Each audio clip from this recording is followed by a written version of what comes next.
Hi, my name is Bridges Connor with Get Organized with Bridges, where an organized home is a happy home.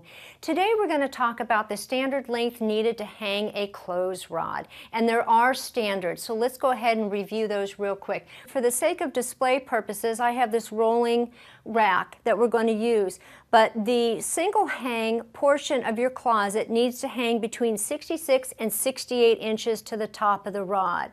For a double hung rod, it needs to be 40 to 42 inches from the bottom, and then the top rod needs to be 80 to 82 inches. That will accommodate your clothing.